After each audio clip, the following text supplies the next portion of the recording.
मैं बिना किसी भूमिका के सम्माननीय आचार्य जी से अनुरोध करूं कि आप हमारा मार्गदर्शन करें। और आज का जो ये विषय है, ये बहुत मुख्य विषय है। करतल ध्वनि से आचार्य श्री देवव्रत जी का सम्मान करें। सम्माननीय आचार्य देवव्रत जी, महामहिम, गुजरात। ओम असतो मां सद्गमय तमसो मां ज्योतिर्गमय मृत्युर्मा अमृतम गमय। ओम शांति। आदरणीय समस्त मंच और बहुत ही सम्मानित संन्यस्त महानुभाव और देश के कोने कोने से पधारे हुए सभी सम्मानित विद्वान भजनोपदेशक महानुभाव और आर्य समाज से जुड़े हुए गणमान्य महानुभाव, देवी और सज्जनों, हमें अपार प्रसन्नता है कि आप कल से गुरुकुल कुरुक्षेत्र की इस पावन धरा पर सभी विद्वान भजनोपदेशक पधारे और प्रतिवर्ष की तरह आपका ये आयोजन यहाँ पर भी व्यवस्थित ढंग से चल रहा है। इसके लिए आप सबको बधाई और साधुवाद। कल भी मैंने कुछ चर्चा आपके बीच में की थी, लेकिन आज का जो एक विषय है ये आप में बहुत लोगों के लिए बिल्कुल नया है, लेकिन बहुत ही आवश्यक ये विषय समय की चुनौतियों के कारण बन गया है।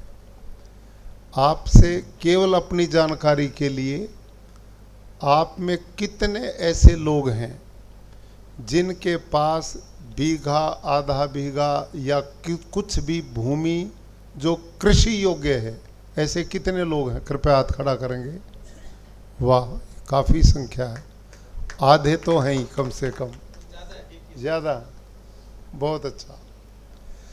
लेकिन जिनके पास खेती नहीं है, भोजन तो उनको भी करना ही पड़ता है, क्योंकि जीवन की गाड़ी आहार के बिना संभव ही नहीं है।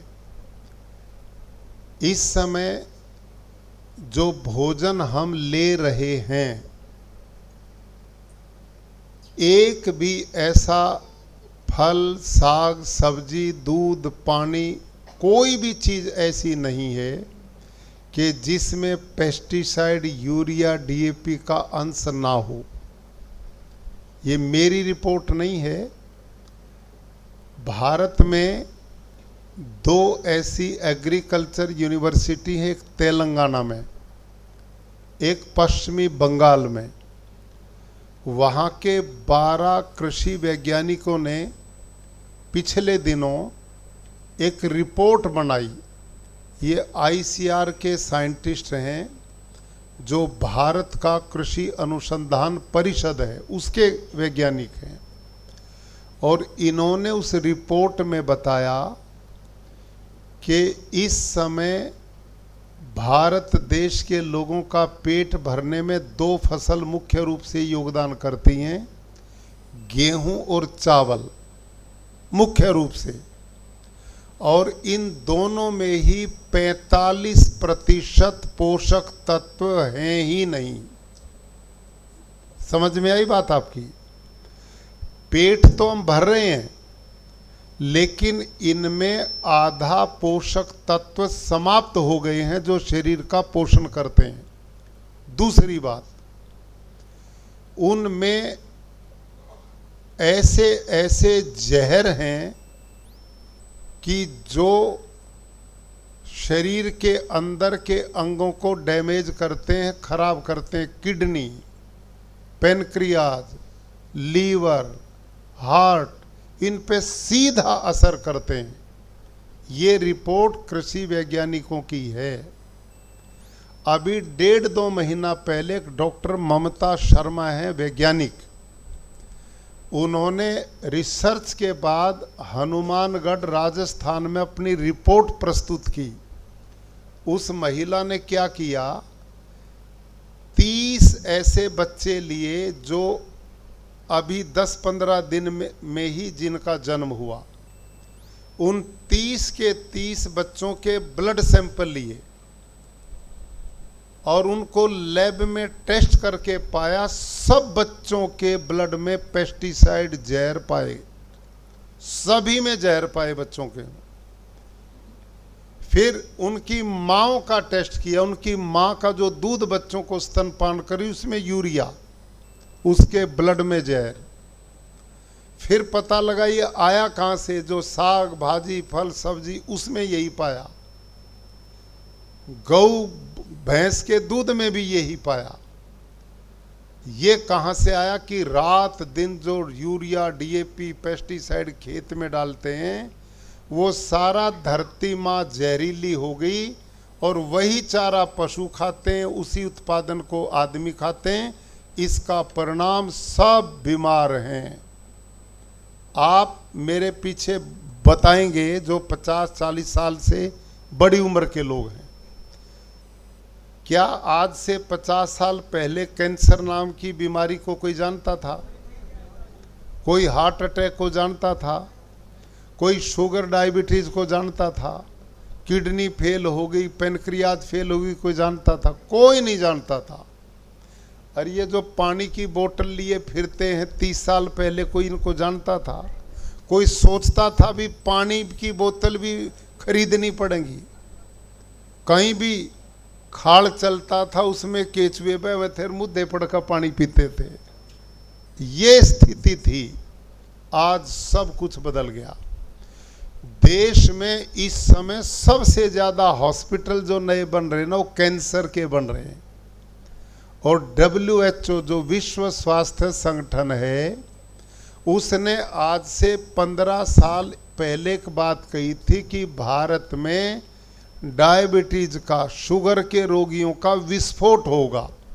लोग मजाक करते थे, क्या बात कह रहे हैं, लेकिन आज हो गया कि नहीं विस्फोट शुगर का।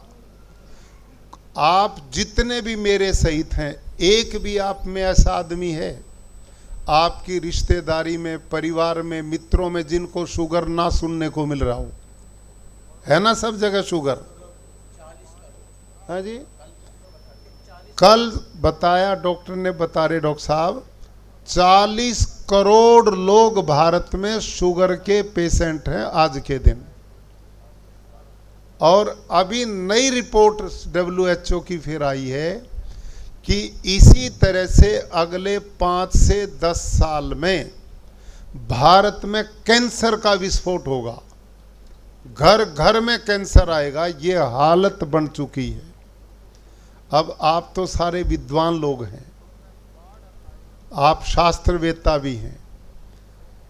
शास्त्र में लिखा है कारणाभावात् कार्य भाव, न तो कारणाभावात् कार्य भाव है। कारण के बिना कार्य संभव नहीं है। भाई जहाँ बादल होंगे वहीं वर्षा होगी, बिना बादल के वर्षा कैसे होगी? धुआं वहीं होगा जहाँ अग्नि होगी, जहाँ अग्नि नहीं धुआं हो ही नहीं सकता।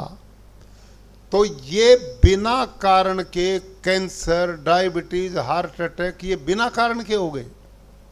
और 50 साल पहले इनमें कोई भी बीमारी नहीं थी, आज इतनी फैल गई।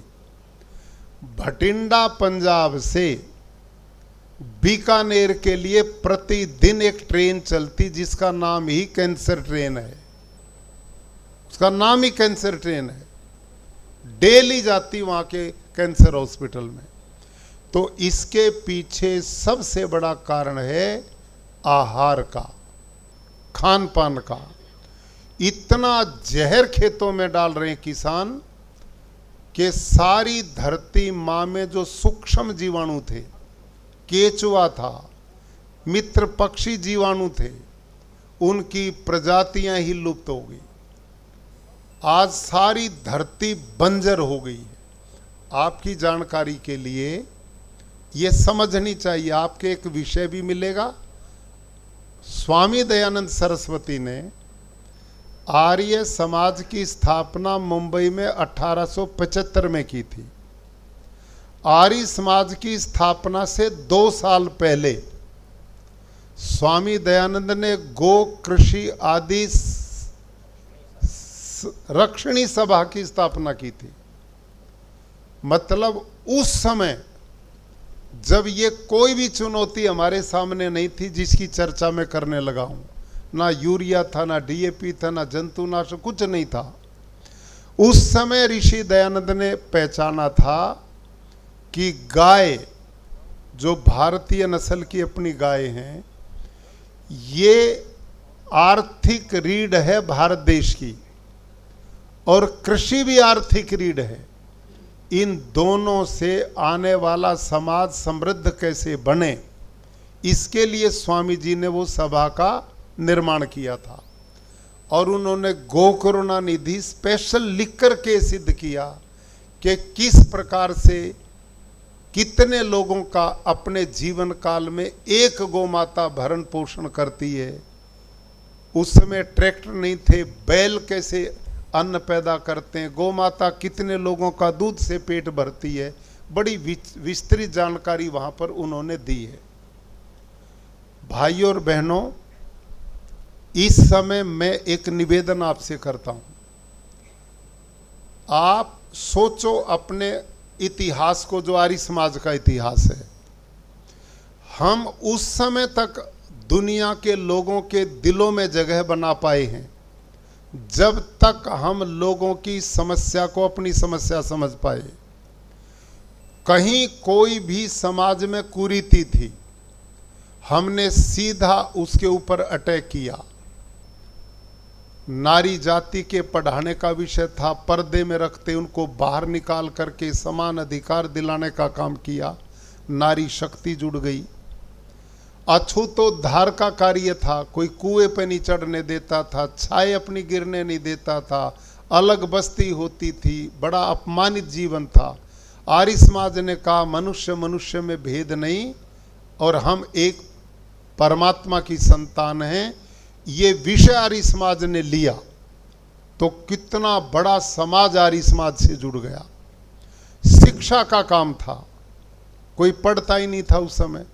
आर्य समाज ने गुरुकुल बनाए, डीएवी संस्थाएं बनाई, कितना बड़ा समाज हमारे साथ में जुड़ा।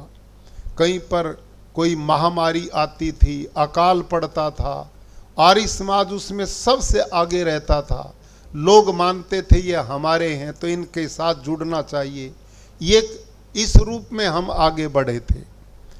कोई आंदोलन हमने कभी हिंदी रक्षा का आंदोलन किया, कभी गो रक्षा का आंदोलन किया, कई निजाम हैदराबाद के खिलाफ, उसके अत्याचारों के खिलाफ आंदोलन किया। ये जो आंदोलन थे, ये सामाजिक क्रांति का जो हमारा अभियान था, इस अभियान ने लोगों के दिलों में आर्य समाज के लिए जगह बनाई। और उनको था भाई ये समाज है जो हम सब का भला और कल्याण चाहता है। जब तक ये काम चलता रहा तो आर्य समाज बढ़ता रहा। जब से हम सीमित होते चले गए, इन सब आंदोलनों से दूर हो गए, कोई चुनौती जो ऐसी जिसकी लोगों को जरूरत थी हमारी सहायता करें, हमने उधर ध्यान नहीं दिया। तो अब हम आर्य समाज में जाते हैं, साप्ताहिक सत्संग में बैठते हैं, हवन संध्या कर लेते हैं, फिर थोड़ी देर लड़ाई बजाते हैं, फिर घर आ जाते हैं। यही चलता कि नहीं प्रोग्राम? बोलो। तो अब इससे कैसे बढ़ेंगे? अपने बच्चे को लाते नहीं आर्य समाज में, और दूसरे को घुसने नहीं देते आर्य समाज में। बताओ कैसे बढ़ेगा आपका परिवार? बताओ कैसे बढ़ेगा?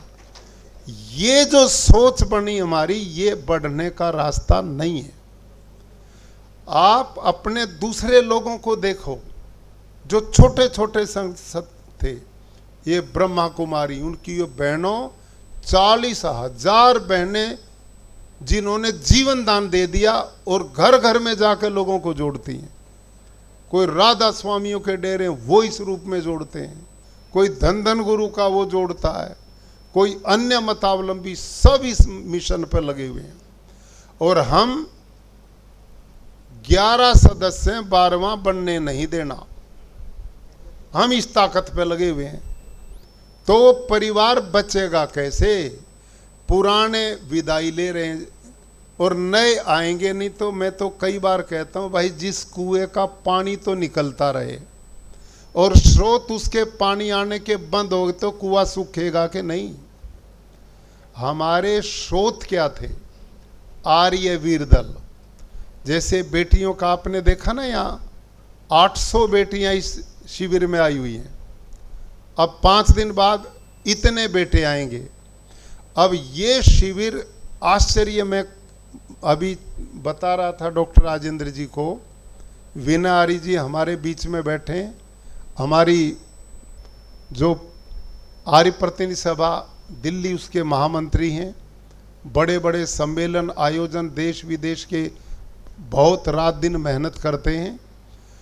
तो अभी इस 31 तारीख को मैं दिल्ली में था, इन्होंने 11 प्रांतों के बच्चे, नॉर्थ ईस्ट, मणिपुर, मेघालय, आसाम, नागालैंड, इधर बिहार, उत्तर प्रदेश, मध्य प्रदेश, ऐसे 11 प्रांतों के बच्चे थे और सारे आदिवासी बच्चे जिनके यहाँ कोई जाना पसंद नहीं करता वो थे। 15 दिन का शिविर लगा, 15 ही दिन का था ना जी। और उनमें ऐसी बेटियां हमारे सामने बोली जो खड़े होके काम ये नहीं जानते थे वेद क्या है। हम नहीं आज तक जानते थे आर्य समाज क्या है। हमने कभी स्वामी दयानंद का नाम सुना नहीं, कोई वेद का मंत्र संध्यावन क्या होता हमें कुछ नहीं पता। हम तो जंगलों में रहते हैं और ईसाई मिशनरियां आती हैं और हमारे को धर्मांतरण करती हैं। और उन इतने बच्चों ने 15 ही दिन में, वहाँ पर 2 तो दिल्ली के मंत्री थे, विधानसभा के अध्यक्ष थे, शिक्षा मंत्री थे, बड़े बड़े लोग थे वहाँ पे। आश्चर्य हमने किया, हमारे स्कूल कॉलेजेज में साल में वो चीज नहीं पढ़ पाता बच्चा जो 15 दिन में उन बच्चों ने की है। इतना जबरदस्त शिविर का प्रभाव पड़ता है। और मैं पिछले 13 साल से ये बेटियों का और बेटों का शिविर लगवाता हूँ गुरुकुल में। ये मेरा अपना अनुभव है। बिल्कुल ऐसी स्थिति यहाँ है जो बालक कई कई साल नहीं सीख पाते, वो यहाँ 8-7 दिन में सीख जाते हैं। शिविर का इतना प्रभाव, क्योंकि वो बिल्कुल ब्रेन वॉश होता है, एक ही दिशा में काम चलता है। ये बच्चे जिंदगी में नहीं भूल सकते कि हम इससे इस तारीख तक वहाँ गए थे। वो जीवन का अंग बनते हैं।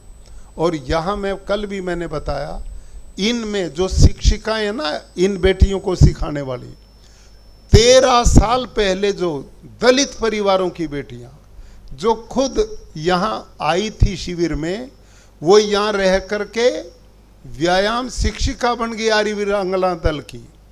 अब वो गृहस्थ में हैं, उनके कई कई बच्चे हैं, लेकिन यहाँ ट्रेनिंग वही दे रही हैं और दूसरे प्रांत में जाती हैं, घरों में यज्ञ करती हैं, यज्ञोपवीत।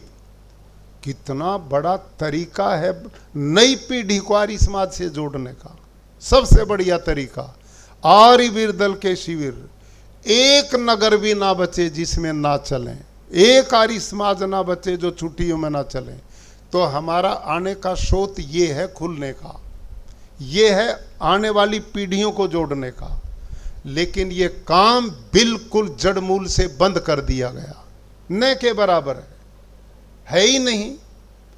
तो ये सब बड़े दुर्भाग्य और दुख की बात हमारे लिए है कि इस दिशा में हमने बहुत परिश्रम से शिविर नए जोड़े जाएं और आर्य समाजों में नई पीढ़ी के लोगों को जगह मिले। मैं तो सार्वजनिक घोषणा कर चुका हूं और आपके बीच में भी करता हूं। कई लोग नहीं सोचते होंगे ये भूमिका अपने लिए बना रहा होगा कोई प्रधानमंत्री बनने के लिए। ऐसा बड़ा जल्दी सोचते हैं, जो लोग कब्जे करे बैठे उनको बड़ा खतरा रहता है इस बात का। तो मैं सब जगह घोषणा कर चुका हूं, भाई मेरे से जितना सहयोग आर्य समाज के विस्तार में लिया जाए मैं करने को तैयार हूं। लेकिन सार्वदेशिक से लेकर प्रतिनिधि सभा तक मैं कोई भी पद जीवन में स्वीकार नहीं करूंगा। मेरे को ये पद नहीं चाहिए, इसलिए नहीं मैं ये करता भूमिका। मैं तो अंदर से पीड़ा है, दर्द है। आर्य समाज में आप लोग जैसे रात दिन घरों को छोड़कर प्रचार के मिशन पे लगे, वो काम मैं भी वर्षों आपके साथ करता रहा हूँ, गुरुकुलों के द्वारा करता रहा हूँ। दुख होता है आज ऐसे ऐसे लोग आर्य समाज में आ गए, आर्य लिखते हैं, आर्यत्व का एक लक्षण नहीं, बदनामी होती है हमारी। और जीवनचर्या देखें किसी काम की नहीं होती है, दुखद है। आर्य समाजों की स्थिति, इतने बुजुर्ग हैं, हिलते आते हैं, दूसरा उठाने के लिए उठाता है, बिठाता है, वही नहीं कब्जा छोड़ते, नए को आने देते नहीं, परिवार के लोगों को लाते नहीं। तो ऐसे कैसे गति होगी हमारी? इन पर आप लोगों को भी खुल के चर्चा करनी चाहिए और नई पीढ़ी को आर्य समाज में जगह दी जानी चाहिए, तब हमारा ये मिशन आगे बढ़ पाएगा। तो मैं तो विषय दूसरे के लिए खड़ा किया था, इधर आपके इसकी ओर बढ़ गया। ये जो प्राकृतिक खेती विषय है वो मेरा विषय था कि आज के दिन ये प्राकृतिक खेती का विषय ऐसा है, यदि आर्य समाज इसको अपना मिशन बना ले तो आज समाज के साथ जुड़ने का बहुत बड़ा मौका है, बहुत बड़ा मौका है। प्राकृतिक खेती में क्या क्या काम होते हैं ध्यान करो। इससे एक तो पर्यावरण बचेगा। आज दुनिया में सबसे बड़ी चुनौती पर्यावरण की हो गई है, ग्लोबल वार्मिंग। अब ये मई का महीना कभी देखी थी यूं? आए दिन कहीं वर्षा पड़ रही है, कहीं बादल फट रहे हैं, रेगिस्तान में बाढ़ आ रही है। अरब के देश जहां बारिश कभी उन्होंने जिंदगी में देखी नहीं, वर्षा काल में ये अरब के शेख जो थे टिकट लेके भारत में चौमासे के दिनों में इसलिए आते थे कि यूं देखेंगे बादल बरसता कैसे है, यूं आते थे। और अब की बार क्या हुआ, उन्हीं के देश में बाढ़ आ गई, उनकी बह गई सारी गाड़ियां। ये सब क्या है? ये प्रकृति के साथ छेड़छाड़ है। कहीं बर्फीले तूफान है, कहीं पर बादल फट गए, कहीं क्या नाम पहाड़ दरक गए, कहीं समुद्री तूफान। और साइंटिस्ट कह रहे हैं कि ये बढ़ेंगे, घटने वाले नहीं आने वाले समय में।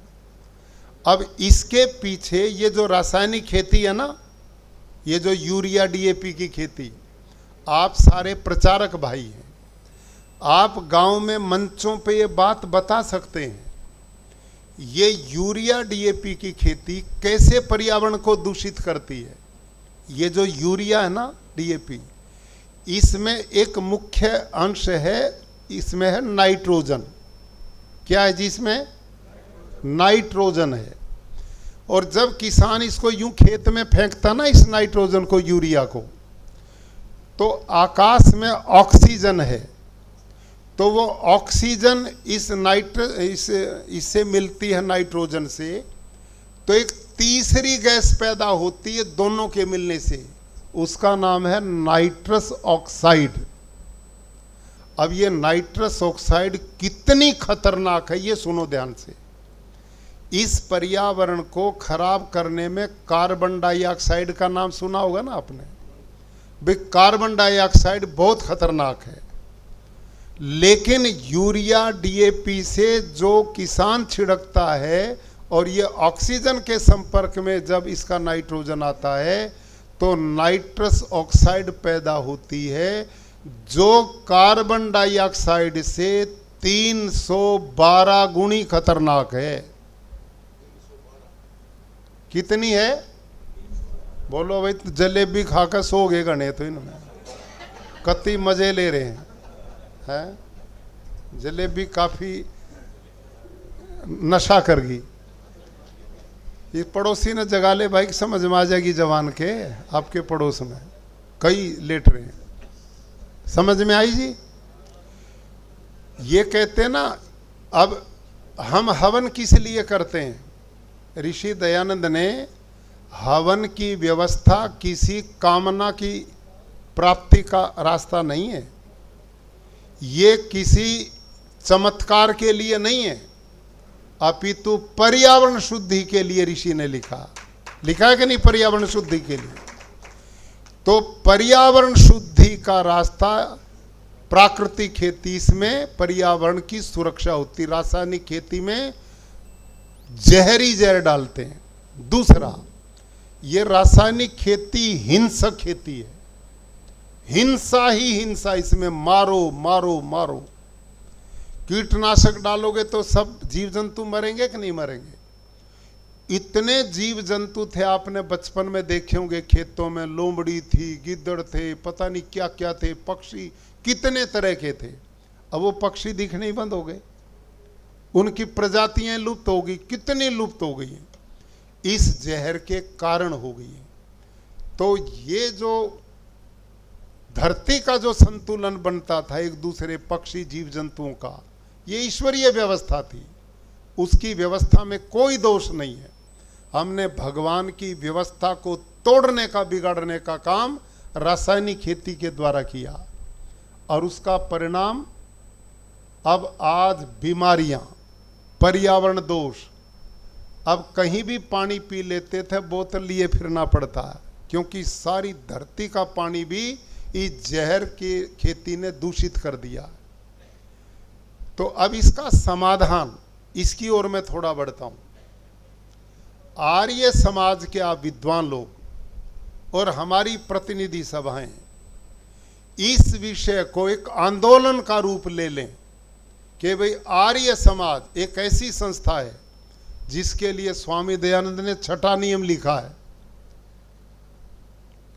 आर्य समाज का क्या मुख्य उद्देश्य है? संसार का उपकार करना इस समाज का मुख्य उद्देश्य है, अर्थात शारीरिक, आत्मिक और सामाजिक उन्नति करना। पहला नंबर 1 पे शारीरिक लिखा है। शरीर होगा तो सामाजिक काम करोगे, यही बीमार है तो समाज का काम क्या होगा? और आत्मा की उन्नति कहाँ से होगी? पद्मासन लगा कर बैठो, कभी पेट में दर्द, कभी सिर में दर्द, बताओ कैसे भगवान का ध्यान होगा? तो पहला, सुख निरोगी काया। पहली जीवन की सबसे बड़ी पूंजी हमारी स्वस्थ शरीर है, और स्वस्थ शरीर का मूल आधार है स्वस्थ आहार। लेकिन आज हमारा टोटल आहार, जो खेती करते हैं वो भी, जो खेती नहीं करते हैं वो भी, चाहते न चाहते सब स्लो पॉइजन भोजन में ले रहे हैं, सब जहर खा रहे हैं। और इसी का परिणाम आज हम में एक भी ऐसा नहीं कोई दवाई गोली ना खा के सोता हूं। हर कोई ना कोई कुछ ना कुछ लेता है। आयु घट गई, अस्पताल भरे पड़े हैं। मेरा अपना काम, बाकी जितने उससे आधा काम मेरा एक ही, रोज मैं बेड दिलवाता हूं अस्पताल में। इतने फोन आते हैं, आज एम्स में बेड दिलवा दो, आज पीजीआई चंडीगढ़ में दिला दो, आज मेडिकल रोहतक में दिलवा दो। सब बीमार हैं, छोटे छोटे बच्चे। आप कैंसर हॉस्पिटल में कभी गए नहीं? 6-6, 8-8 साल के बच्चों को कैंसर। उनने तो ना धूम्रपान किया, ना उन बच्चों ने दारू पी, ना कोई व्यसन किया, उनको कैंसर कहां से आ गया? ये सब खान पान का दोष है।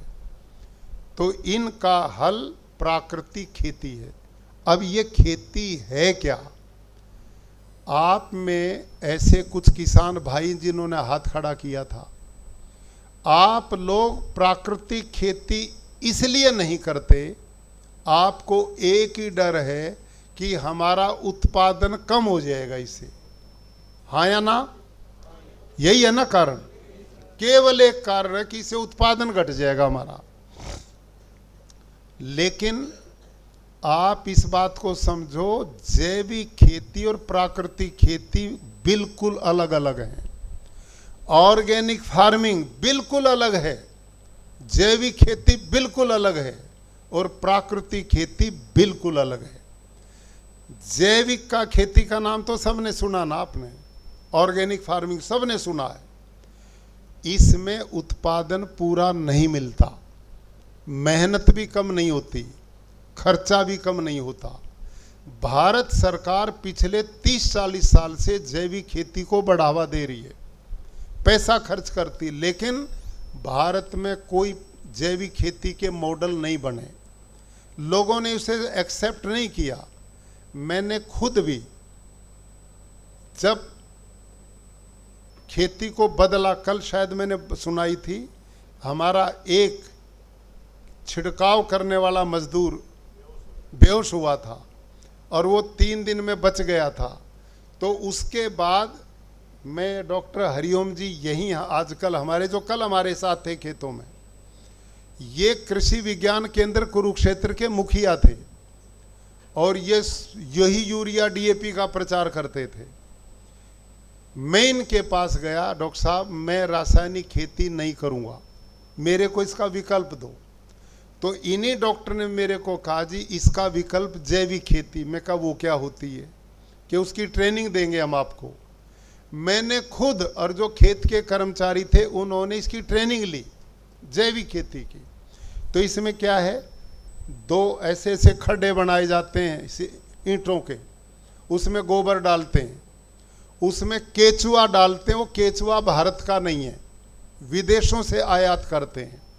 वो केचुआ गोबर खाता, मिट्टी में नहीं जाता, और वो उस गोबर को खा के 1.5-2 महीना में पेट से निकालता है। फिर उसको छानते हैं, केचुआ ऊपर आ जाता, खाद नीचे, फिर उसको खेत में डालते हैं। बहुत मेहनत का काम था, हमने किया, 5 एकड़ में मैंने करवाया। पहले साल मेरे खेत में कुछ नहीं पाया, कीट पतंग खा गए। दूसरे साल किया 50-1% मिला। तीसरे साल फिर मैंने किया तो 70-80% मिला। तो मैंने इन्हीं डॉक्टर हरिओम जी को कहा, डॉक्टर साहब आपकी इस जैविक खेती को करते 3 साल मेरे को हो गए। हमारे पास तो गुरुकुल में 200 एकड़ जमीन है, 180 एकड़ का फार्म है। जिस किसान पे है ही 2-3 किल्ले और वो इस जैविक खेती को करेगा तो भूखे नहीं मरेंगे उसके बच्चे। मैं कहा इसमें 3 साल तो कुछ हुआ ही नहीं। तो डॉक्टर हरिओम ने कहा भाई यही जैविक खेती, इसलिए हम कहते हैं यूरिया डीएपी डालो और कोई रास्ता नहीं है। तो मैंने फिर सोचा कि भाई यूरिया थोड़ा कम कर लेंगे, करनी तो यही पड़ेगी। इस बीच में प्राकृतिक खेती से मेरा परिचय हुआ। ये प्राकृतिक खेती बिल्कुल अलग है, जैविक खेती बिल्कुल अलग है। और जैविक खेती की सुनो, जैविक खेती में गोबर की खाद बहुत डालनी पड़ती, ट्रॉलियां भर भर के। जब इतनी गोबर की खाद खेत में डालते हैं तो उसमें फिर खरपतवार बहुत पैदा होगा, उसमें लेबर लग जाती है। और सबसे बड़ी वैज्ञानिक बात समझो, आपकी समझ में आएगी, जो सबसे जरूरी है। कृषि वैज्ञानिक कहते हैं कि इस समय भारत के लोगों का पेट भरने में 2 फसल योगदान करती, गेहूं और चावल। प्रति एकड़ यदि गेहूं और धान को पूरा पैदावार लेनी है पूरी, तो 1 एकड़ में 60 किलो नाइट्रोजन डालना पड़ेगा। कितना जी, बोलो भाई, 60 किलो नाइट्रोजन। अब रासायनिक खेती करते हैं तो बाजार में जाओ, यूरिया डीएपी का कट्टा खरीदो और महीना 20 दिन के अंतर से खेत में डाल दो, 60 किलो पूरा कर दो तो पूरी फसल आ जाएगी। अब जैविक खेती में 60 किलो नाइट्रोजन कैसे पूरा होगा, ये सुनने की बात है। 1 टन गोबर की खाद में 2 किलो नाइट्रोजन है। बोलो जी, 1 टन गोबर की खाद में 2 किलो नाइट्रोजन, और हमने कितना चाहिए, 60 किलो। आपकी समझ में आ रही कि नहीं मेरी बात? तो आ रही तो प्रश्नोत्तर करो ना, थोड़ा बोलो भी। तुम तो या तो मजा ही गना रहा है या जलेबियां का नशा पूरा है। 60 किलो नाइट्रोजन गोबर की खाद से पूरा करेंगे तो 1 एकड़ में 300 क्विंटल गोबर की खाद डालनी पड़ेगी, तो 60 किलो नाइट्रोजन होगा। ठीक है। अब यूं बताओ 300 क्विंटल गोबर के लिए कितने पशु चाहिए? 30-40 से ही है ना कम से कम। अब विद्वान लोगों, किला 1, पशु 40, किसानों डांगरा न पालेगा, परिवार न पालेगा। ये है जैविक खेती, ये है ऑर्गेनिक फार्मिंग, इसलिए फेल है ये। समझ में आ गई ना बात हरी? एक इसमें दुनिया भर का डंगा। अगली बात, इस धरती माँ में 2 तरह के कीट होते हैं, एक मित्र कीट, एक शत्रु कीट। ये जो शत्रु कीट है ना, इनका भोजन खाना मित्र जीव से डबल है। जब उन्हें ज्यादा गोबर मिलेगा तो वह ज्यादा बढ़ेंगे, मित्र ना खा जाएंगे, उस खेत की बीमारी खत्म ही नहीं होगी और उत्पादन मिलेगा नहीं। इसका नाम है जैविक खेती। तो ये जैविक खेती नहीं है। लोग कहते हैं ना जैविक खेती, ऑर्गेनिक फार्मिंग, ये जुबान पर चढ़ गया हमारी। ये हमारी विद्या नहीं है, ये तो एक डॉक्टर हार्वर्ड था, 1947 में अपनी पत्नी के साथ ब्रिटेन से जैविक खेती का प्रचार करने देश में आता, ऑर्गेनिक फार्मिंग का। और जब वो देश में घूमा तो भारत के लोग तो उससे भी ज़्यादा उस समय जानते थे। वो उल्टा चला गया, यहाँ ट्रेनिंग की कोई ज़रूरत नहीं। लेकिन वो बीज बो गया, ऑर्गेनिक फार्मिंग इसका नाम दे गया, जैविक खेती दे गया। और हम उसके पीछे पड़ते हैं कि भाई जिसमें यूरिया DAP ना पड़ा वो सारी जैविक खेती है। लेकिन जैविक खेती सफल मॉडल नहीं है। अब प्राकृतिक खेती क्या, इसको समझो ध्यान से, जिसका प्रचार हमने करना। बोलना मेरे पीछे, कभी जंगल में गए हो आप? जंगल में गए होगे? जंगल में हजारों तरह के पेड़ पौधे, अलग अलग, छोटे छोटे बड़े बड़े, अलग वनस्पति। बोलो वहां यूरिया कौन डालता है? DAP कौन डालता है? जंतुनाशक कौन डालता है? गोबर की खाद कौन डालता है? पानी कौन देने जाता है? कोई नहीं। समझ में आ गई बात? और जंगल का पेड़ जब फल लगने का समय आता, फल से लद जाता है।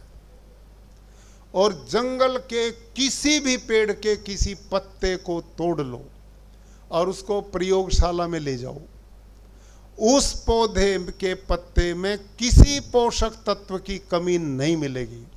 Phosphorus, zinc, potash, magnesium, iron, copper में काम करता है। वही नियम हमारे खेत में काम करे, इसका नाम प्राकृतिक खेती है।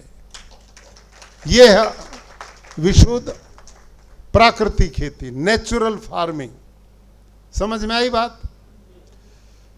अगली बात, प्राकृतिक खेती क्या है? शुद्ध सूक्ष्म जीवाणुओं की खेती है। इसमें ट्रॉली भर भर के गोबर की खाद की जरूरत नहीं है। इसमें बाहर से कोई इनपुट्स खाद डालने की जरूरत नहीं है। यहाँ किसान को बाजार से कुछ खरीद कर लाने की जरूरत नहीं है। इस खेती में हमने केवल घर में एक देसी गाय पालनी पड़ेगी।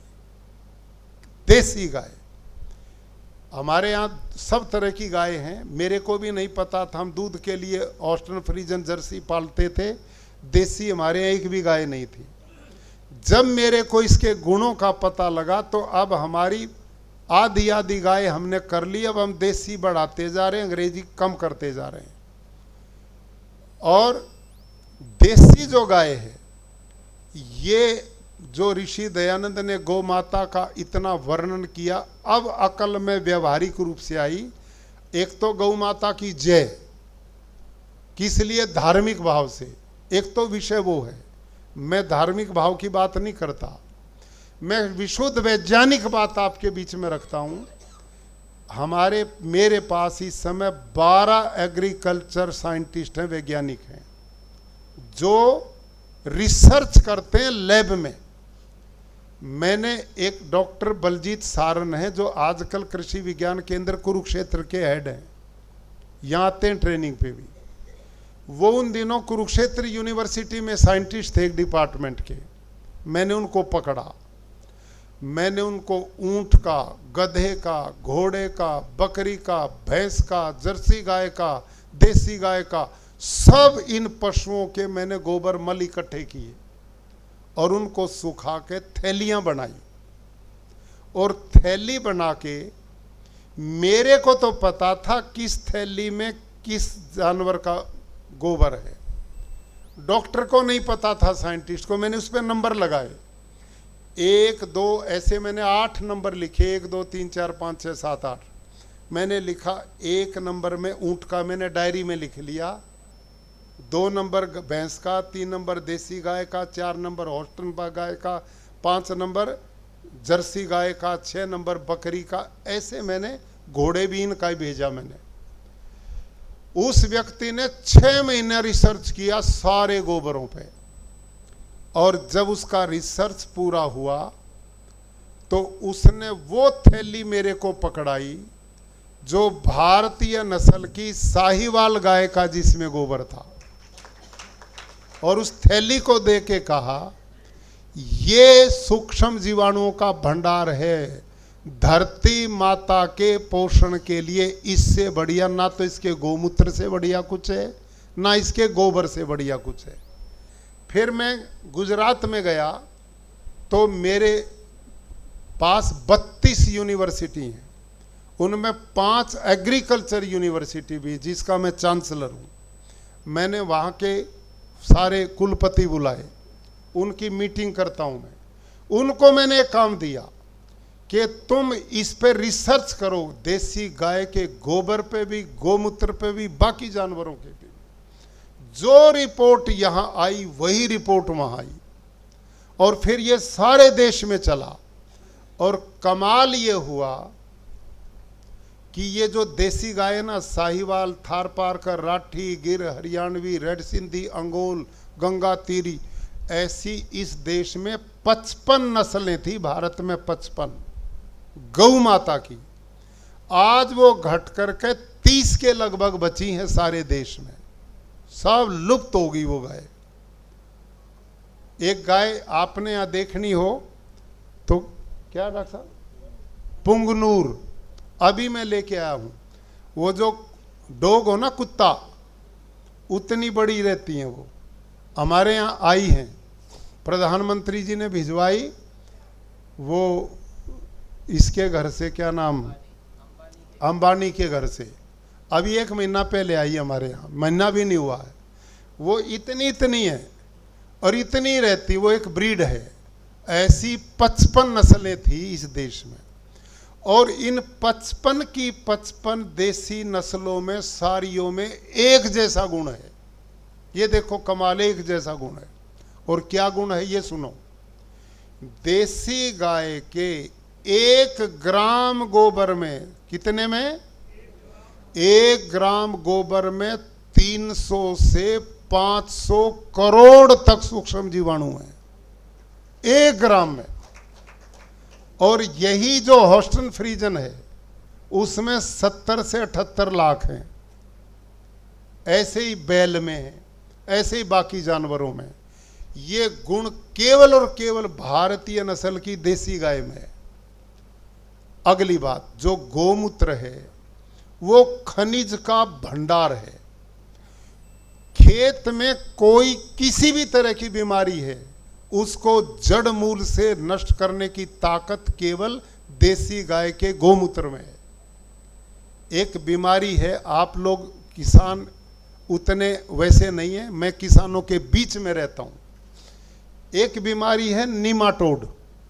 वह क्या है, चाहे सब्जी है, फल है, बड़े बड़े पेड़ हैं, उनकी जड़ को फंगस लगा के खत्म कर देती है और बड़े बड़े बाग सूख जाते हैं। पेस्टिसाइड में आज तक उसका कोई इलाज नहीं।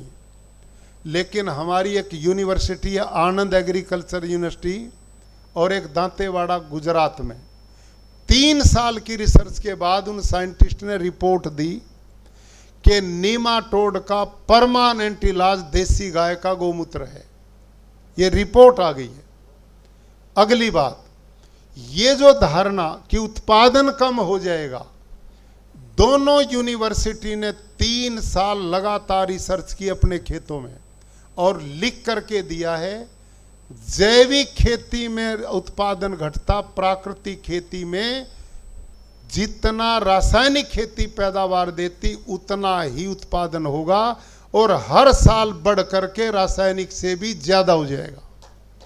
ये रिपोर्ट है, और ये रिपोर्ट मेरी अपनी खेत की भी है। हमारे जो खेत हैं जो कल आपने देखे हैं, आपको आश्चर्य होगा, हमारे खेत में पिछले वर्ष 2 साल से 32 से 35 क्विंटल धान प्रति एकड़ निकल रहा। ये प्रधान जी बैठे, इन्होंने नपवाया। जब हम 5 एकड़ काटने लगे गेहूं धान, तो हमने कृषि के जो बड़े बड़े किसान जो रासायनिक खेती करते हैं ना, जिनको प्रोग्रेसिव किसान बोलते हैं, प्रोग्रेसिव किसान पता किसको बोलते हैं? जो सबसे ज़्यादा यूरिया डाल रहा है, सबसे ज़्यादा डीएपी डाल रहा है, सबसे ज़्यादा जंतुनाशक डाल है, और फिर वो जहर डाल कर ज़्यादा पैदावार ले, वो प्रोग्रेसिव किसान है। वो बुलाए हमने फित्ता दिया उनको, फित्ते से नापा हमारा खेत, और फिर हमने कटवाया, झड़वाया उनके सामने, वो हिल गए। 35 क्विंटल तक 1 एकड़ में धान निकली हमारे खेत में। उसमें 1 बूंद यूरिया नहीं, 1 डीएपी नहीं, 1 बूंद जंतुनाशक नहीं। और जो गुजरात में और बाकी देश में किसान काम करते हैं, अब 1-2 नहीं है, कई लाखों किसान, 9 लाख किसान अकेले गुजरात में मैंने प्राकृतिक खेती से जोड़े, 9 लाख। और ये हिमाचल में, अब कल मेरा कार्यक्रम हिमाचल में, वहाँ के मुख्यमंत्री ने बुलाया, वहाँ में जब गवर्नर था मैंने वो काम शुरू किया था। अब हिमाचल में एक भी पंचायत ऐसी नहीं जिसमें प्राकृतिक खेती नहीं होती हो। और वहाँ पता क्या घटना घटी? वहाँ पहले बीजेपी सरकार थी, उसके बाद कांग्रेस की सरकार आ गई। अब ये सरकार वाले तो राजनीति करते हैं सारी चीज़ में। अब ये काम मेरे कार्यकाल में शुरू हुआ था, तो कांग्रेस आई, उन्होंने कहा नहीं ये तो बीजेपी वालों का होगा, हमें भी बीजेपी का मान लिया, हम तो किसी के हैं नहीं, ये तो संवैधानिक पोस्ट है। लेकिन उन्होंने इसी बात को लेके कहा कि इस प्राकृतिक खेती को बंद करो हिमाचल में। परिणाम क्या हुआ? किसानों ने लठ उठा लिए, किसानों ने लठ उठा लिए सरकार के खिलाफ, कहा हम इसे बंद नहीं होने देंगे। भाई जब हमें फायदा हो रहा है, थारे पेट में दर्द क्यों है? और वो परिणाम ये हुआ कि अब कल जहां मैं जा रहा हूं, कांग्रेस की सरकार है, वही सरकार के लोग हैं, वही मेरे को बुला रहे, कल मैं वहां जा रहा हूं। तो इससे बड़ी प्राकृतिक खेती की बताओ क्या विजय होगी? अब ये पूरे भारतवर्ष में प्रधानमंत्री नरेंद्र मोदी जी ने अनेक मेरे साथ मीटिंग करके पूरी जानकारी लेकर के, और यूनिवर्सिटीज को लगाया भाई इस पर एक्सपेरिमेंट करो।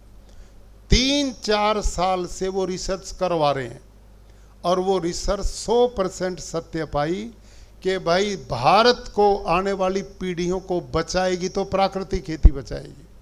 और उन्होंने इसको अब राष्ट्रीय प्राकृतिक कृषि मिशन 1 अप्रैल से बना दिया, और 1481 करोड़ रुपया पहली किस्त इसके लिए जारी कर दी।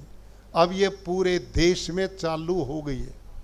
कल मैं हिमाचल में हूँ, और परसों मैं हिसार एग्रीकल्चर यूनिवर्सिटी में हरियाणा के मुख्यमंत्री जी ने बुलाया हूँ, वहाँ यही काम लॉन्च करना है। तो अब ये राष्ट्रव्यापी काम हो गया। तो एक खेती की जो मैं चर्चा कर रहा था, समाप्ति की ओर लाता हूँ। आपने भी इसका प्रचार करने का, ये उत्पादन इससे कैसे बढ़ता है, पर्यावरण कैसे बचता है, धरती उपजाऊ कैसे होती, इसको सुनो अब ध्यान से। यहाँ आप नीचे उतरते हो ना, तो हमारा यहाँ पर ट्रेनिंग सेंटर है, और जीवामृत और घन जीवामृत 2 चीज बनाते हैं हम इससे। एक बीजामृत, ये क्या है? आप एक ड्रम ले लो 200 लीटर पानी का, सिंपल पानी, उन्हें छाया में रखो, जहाँ पशु बनते वहाँ रख लो, छाया में रखो एक ड्रम को, कबाड़ी से मिल जाता 200-400 रुपये में। ये जो देसी गौ माता है, ये 24 घंटा में स्वस्थ गाय 8 से 10 किलो गोबर देती है। और इतना ही गौमूत्र देती है।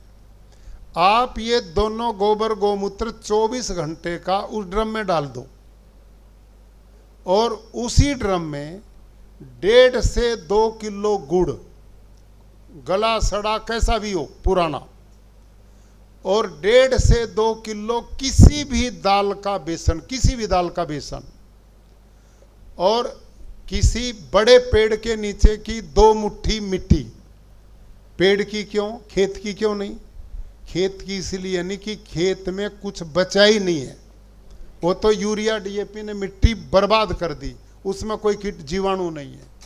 पेड़ के नीचे यूरिया डीएपी किसी ने डाला नहीं, तो वहां सूक्ष्म जीवाणु का भंडार है, इसलिए पेड़ के नीचे की। समझ में आ गई इतनी बात?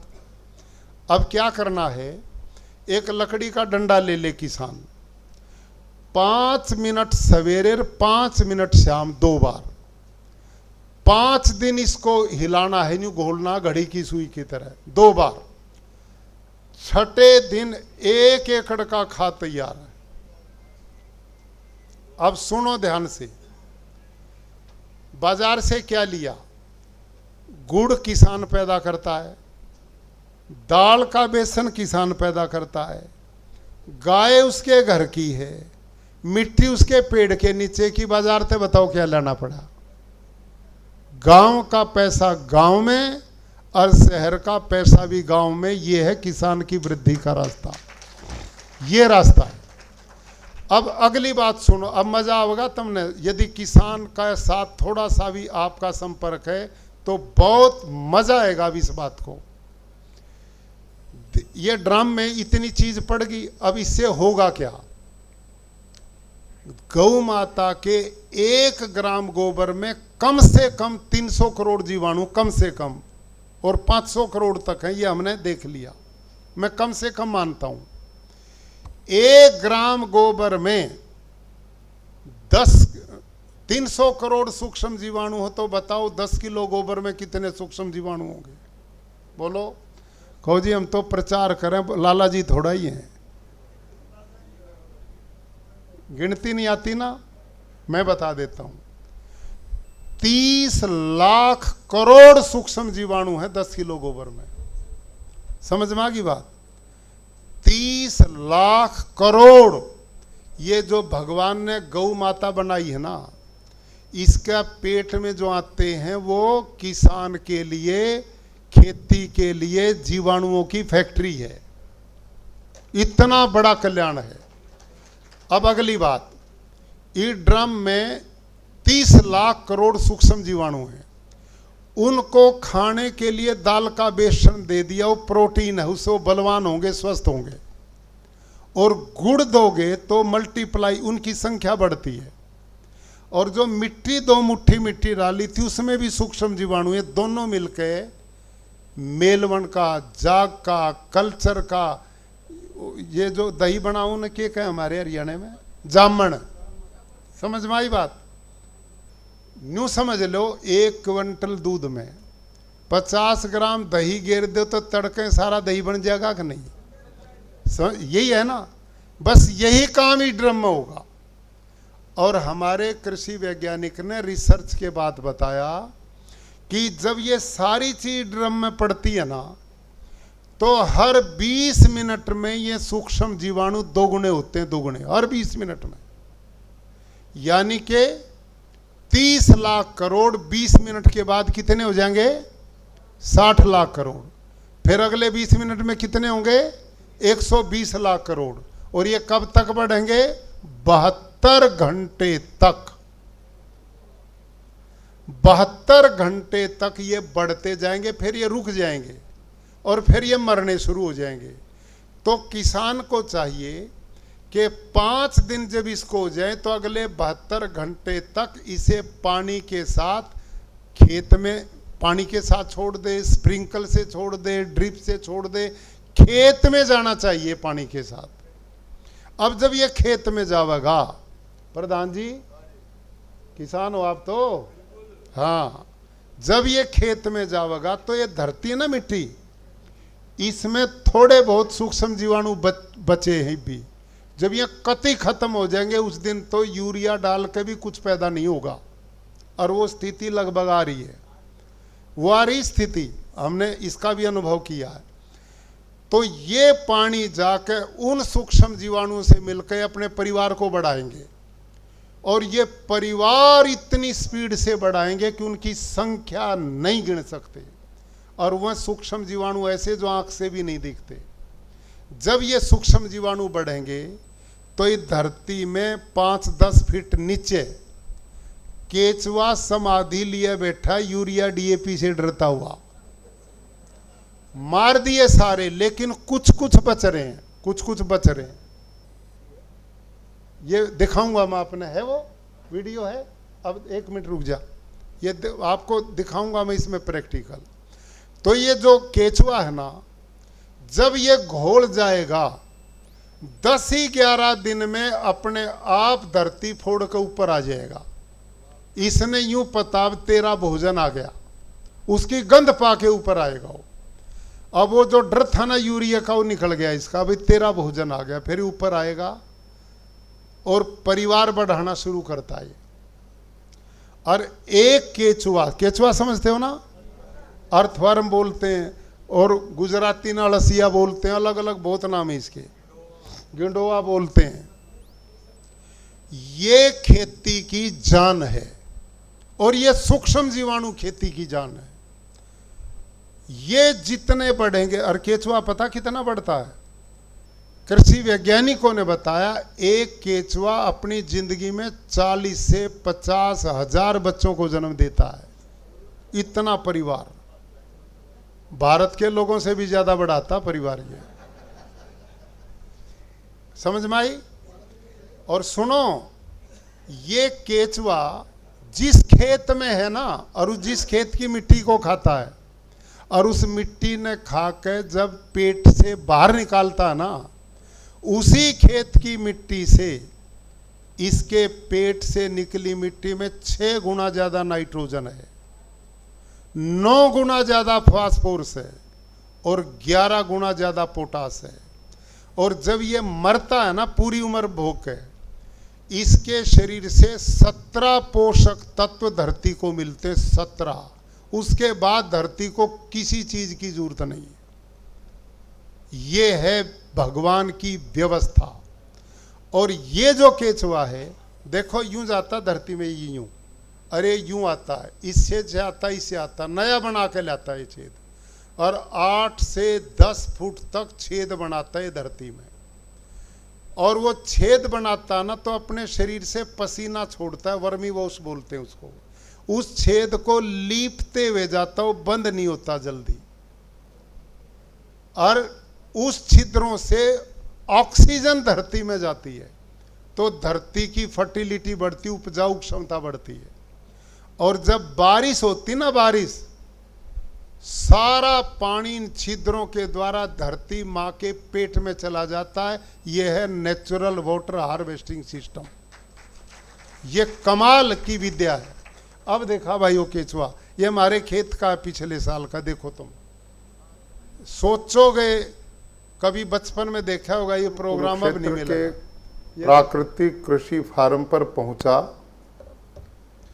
आप सब जानते हैं कि पिछले 10-11 जुलाई में उत्तर भारत में भारी बारिश हुई है, और कुरुक्षेत्र में भी ये वर्षा पर्याप्त मात्रा में हुई, जिसके परिणाम स्वरूप सभी लोगों के खेत लबालब पानी से भर गए। ऐसी स्थिति में गुरुकुल कुरुक्षेत्र के प्राकृतिक खेती के अंदर जो केचुआ है, अर्थवर्म है, ये देखो केचुए, वो एकदम धरती से बाहर निकला। ये हमारे खेत के हैं, कल और जा गए थे। जो रास्ते हमने चलने के लिए खेतों के बीच में बनाए हैं, उनके बीच में आप देख सकते हैं कितनी बड़ी संख्या में केचुए रेंग रहे हैं, चल रहे हैं। ये देखो, और हमारे एक एकड़ में 8-10 लाख तक केचुआ काम करते हैं, और ये भूमि में 8-10 फुट तक यूं सीधा छेद बनाते हैं, दूसरे छेद से ऊपर आते हैं, इससे जाते हैं और इससे आते हैं। इसका परिणाम क्या है कि धरती के अंदर जितना भी ये पानी वर्षा का है, उन छिद्रों के द्वारा ये धरती माँ के पेट में जा रहा है। ये जो दूसरा आप ये देखो पानी जा रहा, चित्र देख रहे हैं, बुलबुले देखो, इसमें पानी में बुलबुले उठ रहे हैं। ये देखो, ये सारा का सारा पानी केंचुओं के द्वारा बनाए गए खेतों में छिद्रों में प्रवेश कर रहा है और पड़ोसी खेतों में पानी भरा खड़ा है, उससे फसलें बर्बाद हो रही हैं। लेकिन हमारे खेत का जितना भी पानी था वो केंचुए द्वारा बनाए गए छिद्रों के द्वारा सारा धरती माँ के पेट में चला गया। यह है नेचुरल वाटर हार्वेस्टिंग सिस्टम। आगे समझ में आपकी। ये देखो प्रैक्टिकल, ये जो खेत आपने कल देखा ना हमारा, ये उसका चित्र है। इतना केंचुआ, अब तक तो 10-15 लाख था, अब हमारा 20 लाख तक केंचुए हो गए। ये जन्मते मरते, ये जो कार्बन डाइऑक्साइड है ना और नाइट्रस ऑक्साइड है, मीथेन गैसेज हैं, इनको ये ऊपर जाने ही नहीं देता। इनको ये अपना भोजन बनाकर शरीर में संचित करता है, पर्यावरण को बचाता है और अपने शरीर से धरती को अपने मरने के बाद धरती में सारे पोषक तत्व पूरे करता है। ये है भंडार खाद का, ऑर्गेनिक कार्बन का ये भंडार है। और जो सूक्ष्म जीवाणु बताए थे ना मैंने, जो गौ माता के पेट में 300 करोड़ 1 ग्राम में, वो क्या करते हैं, ये जो आकाश है ना, इसमें नाइट्रोजन है 78 साढ़े 78%। वो सूक्ष्म जीवाणु आकाश से उनको नाइट्रोजन को खींचते हैं और भोजन बना के पौधे की जड़ को देते हैं। ये कहते हैं ना कि नाइट्रोजन की पूर्ति कहाँ से होगी, फास्फोरस कहाँ से आएगा, जिंक कहाँ से आएगा, मैग्नीशियम कहाँ से आएगा। ये इन सूक्ष्म जीवाणुओं का शरीर और केंचुए का शरीर इन सारे तत्वों का भंडार है। और ये जब मरते हैं तो सारी धरती के ऑर्गेनिक कार्बन को, उपजाऊ क्षमता को बढ़ा देते हैं। जंगल में यही काम होता है, समझ में आई। जंगल में ये केंचुए सूक्ष्म जीवाणु, उनको कोई छेड़ता नहीं, वहाँ कोई जुताई नहीं करता, वहाँ कोई छेड़ाखानी नहीं, वहाँ यही काम चलता। इसलिए वहाँ के पौधे सब तत्वों से परिपूर्ण हैं। यही काम हम खेत में करेंगे तो प्राकृतिक खेती में उत्पादन आए साल बढ़ेगा।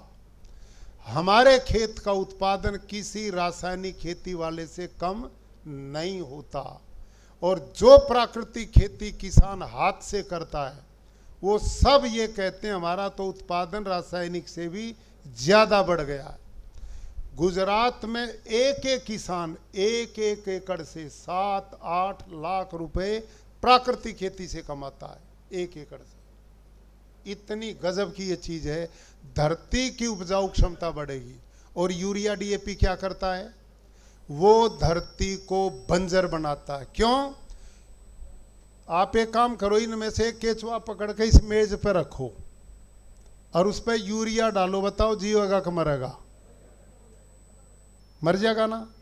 और उस केंचुए पर गाय का गोबर डालो, फिर जीवेगा नहीं, परिवार भी बढ़ाएगा। तो रासायनिक खेती धरती को बंजर बनाने का काम करती है और प्राकृतिक खेती धरती को उपजाऊ बनाने का काम करती है। उपजाऊ होगी तो उत्पादन बढ़ेगा या घटेगा?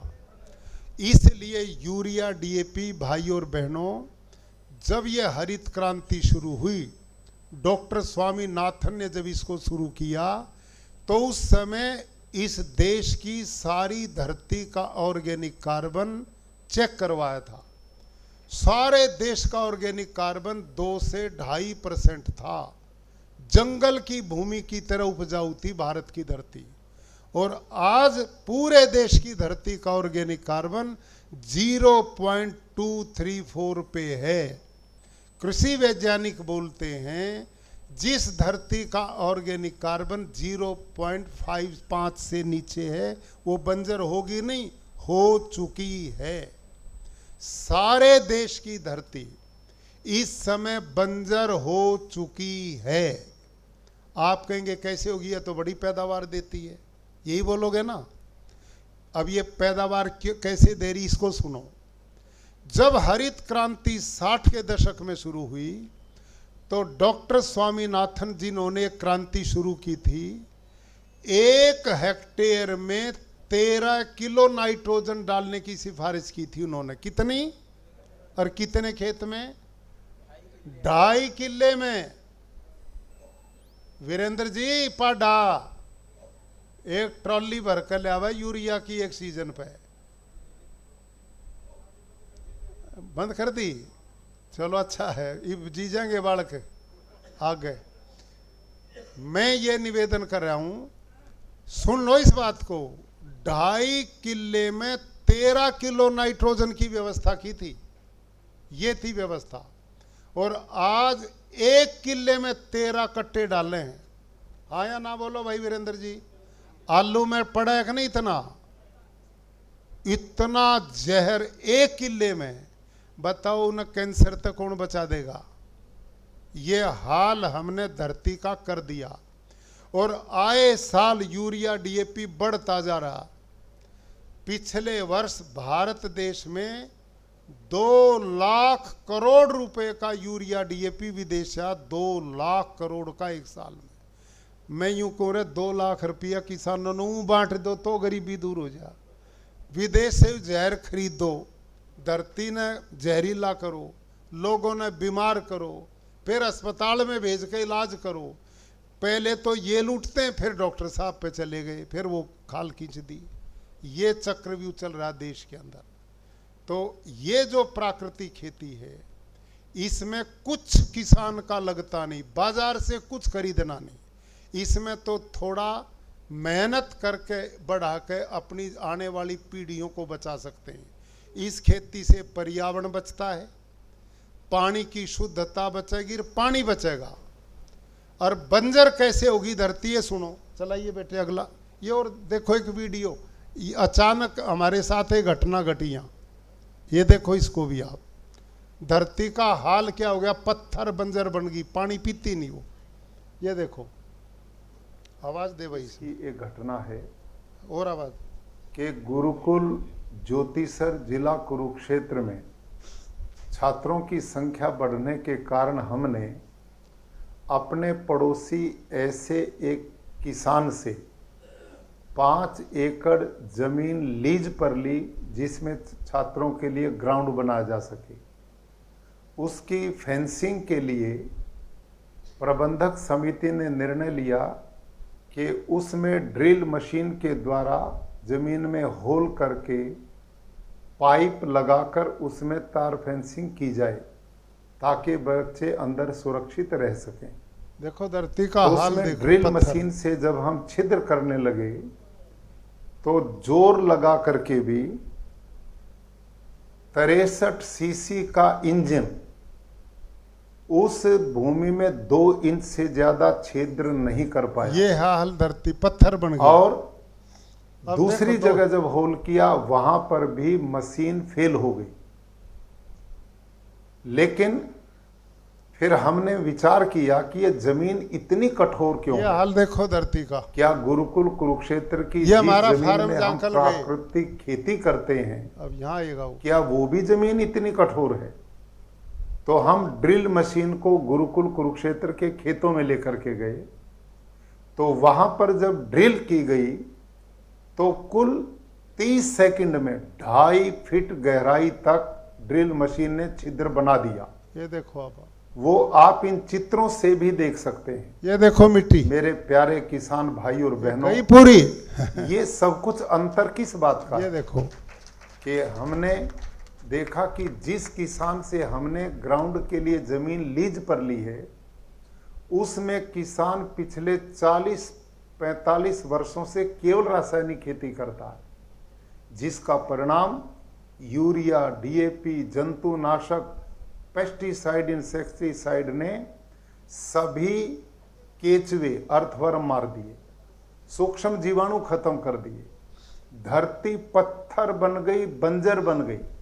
इसका परिणाम है कि इस समय भारत की धरती पानी नहीं पी रही। वर्षा जल जब बरसता है तो ऊपर वाली 6 इंच मिट्टी को बहा करके ले जाता, बाढ़ आ जाती है, और भूमिगत जल को हम ट्यूबवेलों के द्वारा, पंप्स के द्वारा खींच करके निकाल रहे हैं, और वर्षा जल धरती माता पी नहीं रही है।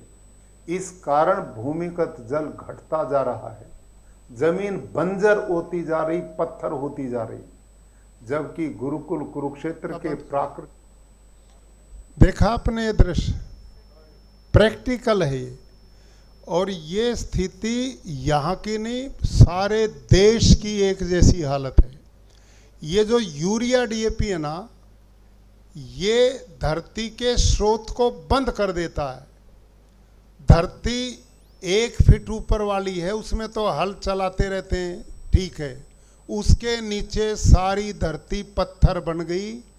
बारिश बरसती है तो धरती पानी पीती नहीं, क्योंकि नीचे पत्थर लेयर बन गई, बाढ़ आ जाती है।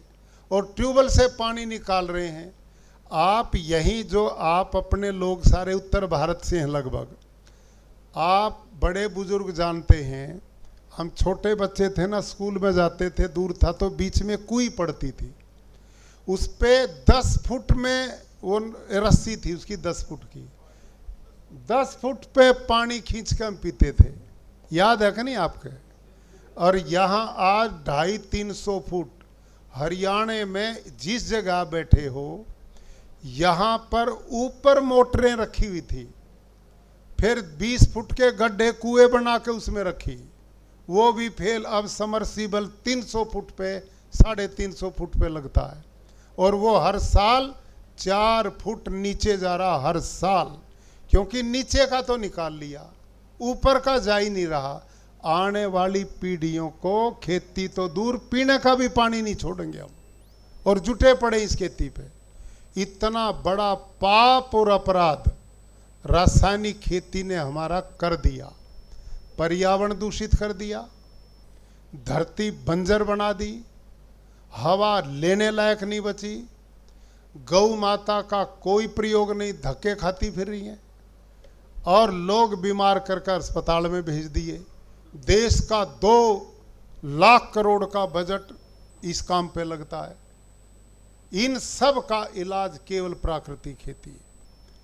आगे कुछ समझ में थोड़ी बहुत। अब बाकी मैं एक पुस्तक लिखी हुई है मेरी, आप सबको पुस्तक मिलेगी, जब भी समय मिले तो उसको थोड़ा पढ़ो, और आप अपने भाषण प्रवचन में गांव देहात में जाते हो तो लोगों को इसके लिए प्रेरित करो। और वो यूं कहें भाई इसने सीखें कैसे, तो हमारे यहाँ फ्री ट्रेनिंग गुरुकुल में चलती है। किसान सारे देश और दुनिया से यहाँ आते हैं, यहाँ वो ट्रेनिंग की भी व्यवस्था है। और अब ये ट्रेनिंग यानी सारे देश में चलेगी, क्योंकि ये राष्ट्रीय प्राकृतिक कृषि मिशन प्रधानमंत्री जी ने बना दिया है। तो मैं निवेदन करूँगा, यदि क्या भैयारी समाज का काम नहीं हो सकता? ये कहें गौ माता की, बोलो गौ माता की, गौ माता की। ना दूध पिएंगे, ना गौ न पालेंगे, गौ माता की हो जाएगी। तो यही तो चल रहा प्रोग्राम, सारे देश में यही चल रहा है। गौ माता की जय, ना कोई पालता, ना उसका दूध पीता, ना उसका उपयोग करता, कैसे गौ माता की जय होगी? भाई गौ बचेगी प्राकृतिक खेती से। सुनो, मैंने गुजरात में 2 लाख परिवारों में देसी गाय बंधवा दी, 2 लाख, और उनके लिए 900 रुपया महीना सरकार से दिलवाता हूं। हर गाय के लिए 900 रुपये महीना चारे रख दिलवाता हूं। अब जो गाय रखता, और ये घोषणा कर दी कि भाई देश क्या नाम प्राकृतिक खेती करनी शुरू कर दो और गाय रखो, और हम 900 रुपया महीना देंगे। अब इससे बचेगी कि नहीं गाय? दूसरा काम एक और करवाया मैंने। अब ये जो फिर है ना बैल सड़कों पर दुनिया भर के, या एक्सीडेंट करते हैं, खेत खाते हैं, लोग मारते हैं बेचारे, घूम फिर के स्लाटर हाउस में जाते हैं, कटते हैं सारे। क्यों अड़ कोई चलाता नहीं, दूध ये देते नहीं। ये तो ऐसे हो गए जैसे बकरा, वो कहते ना बकरे की माँ कब तक खैर मनाओगी, वही हाल बेचारा इनके लोग, उपयोग ही नहीं रहा। अब इसका समाधान एक है, ये जो गौशाला ना, थोड़ा टाइम निकाल कर देखियो आप, हमारी गाय यहाँ हमने प्रयोग किए। विदेशों में ऐसा टीका सीमन तैयार हो गया, आर्टिफिशियल ढंग से वो सीमन लगाते हैं गाय को, अब वो बछड़ी ही देगी, बछड़े नहीं पैदा होंगे, ऐसा एक सीमन था। मैं उस टीके को विदेश से 2000 में मंगाता था अपनी गौशाला के लिए, 2000 में एक टीका, इतना महंगा था। माननीय प्रधानमंत्री जी से मिले, मैंने गुजरात सरकार में बहुत प्रयास करके और हम सफल हो गए। अब हमने भारत की टेक्नोलॉजी से अपने वैज्ञानिकों ने मशीन तैयार कर दी और वो चालू हो गई। वो टीका जो 2000 का था, हमारी मशीन ने वो 600 रुपये में बना दिया। और गुजरात में किसानों को मैंने सरकार से कहकर वो टीका 50 रुपये का करवा दिया, उस पर इतना सब्सिडी दिलवाई लोगों को। अब ये टीके क्या हैं, इनके जो पिता वो बहुत दुधारू गाय के बच्चे हैं, जिस गाय को वो टीका लगेगा वो बछड़ी देगी, और वो पहले ही ब्यांत में जो उसकी माँ यदि 5 किलो की है ना, तो यह बछड़ी 10 किलो की पैदा होगी, और इस बछड़ी को लगेगा तो इसका बच्चा 15 किलो पाएगा, उससे आगे लगेगा तो 20 किलो पे जाएगा। मैंने यही तरीका अपना के गुरुकुल में 10 किलो की गाय से 53 किलो दूध तैयार कर दिया, 53 लीटर प्रतिदिन हमारी यहाँ देती हैं गाय, 40-40 किलो की, यही तरीका। अब मैं देसी गाय की 6 नस्ल पे लग रहा हूँ, साहिवाल, थारपार का राठी, 20 किलो पे ले जाकर छोड़ूंगा एक दिन में देसी गाय। अब बताओ, देसी गाय 25 किलो दूध देगी, कौन मारेगा जी उसने, और कौन सड़क पे छोड़ेगा। ये गौशाला तो गौ माता की जय होगी क्या, वो तो बाड़े हैं, बेचारी न रोक दो, सूखी तूड़ी खुआओ, बाहर घूम लेती थी, यहाँ सड़कें मरेगी, और यही प्रोग्राम है। क्या है ये मामला, गाय बचेगी उसको लाभकारी बनाने से, लाभकारी बनेगी जब उसकी नस्ल बनेगी। जो गाय 100 का खावर 50 का दे, कितने दिन पालोगे। ये तो आर्थिक युग है, जो छोरा नहीं कमाता माँ बाप घर से काट दें, है कि नहीं प्रोग्राम। तो गौ माता को उसमें क्षमता है, हमारी मूर्खता से नस्लें खराब हो गई, इन ब्रीडिंग हो गई, बर्बाद हो गई। ये काम भी मैंने राष्ट्रव्यापी चलवा पूरे देश में, 1000 मशीनें बन गई भारत में। अब सारे देश में अगले 4-5 साल के बाद ये सड़कों पर बछड़े नहीं मिलेंगे, आपने सब गाय होंगी। पिछले साल मैंने गौशाला गुरुकुल में यही टीके लगवाए 100 गायों के, 100 गायों में से 92 बछड़ियां पैदा हुई हमारे यहाँ, 8 बछड़े पैदा हुए। ये भगवान की व्यवस्था देखो, सृष्टि चलानी है उसने, वह भी चाहिए थे, 8 वो भी आए और 92 आई बछड़ी। और हमारी बछड़ी जो है वो हमारी 1 साल की बछड़ी 1 लाख रुपए की होती है, इतनी क्वालिटी की चीज़ हम पैदा करते हैं। अब ये तरीका अपनाओ, इससे गौ माँ बचेगी। और ये काम हमारी समाज ने लेना चाहिए कि नहीं लेना चाहिए, प्राकृतिक खेती लेना चाहिए कि नहीं लेना चाहिए भाई। बाकी तो ये सब आज़ादी के बाद काम पूरे हो गए, ये अधूरा और मौका है। इसलिए पूरे प्रचारक और हम सब लोग गांव देहात में जाएं तो इसको मिशन बना लें, लोगों को मजा आएगा, लोग आपको दुआएं देंगे। भाई आर्य समाजियों ने बचाए थे उस टाइम, लोग आर्य समाजियों ने धरती माँ बचाई थी, आर्य समाजियों ने पानी बचाया था, आर्य समाजियों ने पर्यावरण बचाया था, इन्होंने देश का धन बचाया था, गौ माता की उपयोगिता सिखाई थी और लोगों को कैंसर, हार्ट अटैक बीमारी से बचाया था। ये काम करना चाहिए ना हमें। बस इतना मेरा निवेदन, कल आप देख के आए, आपका बहुत बहुत धन्यवाद।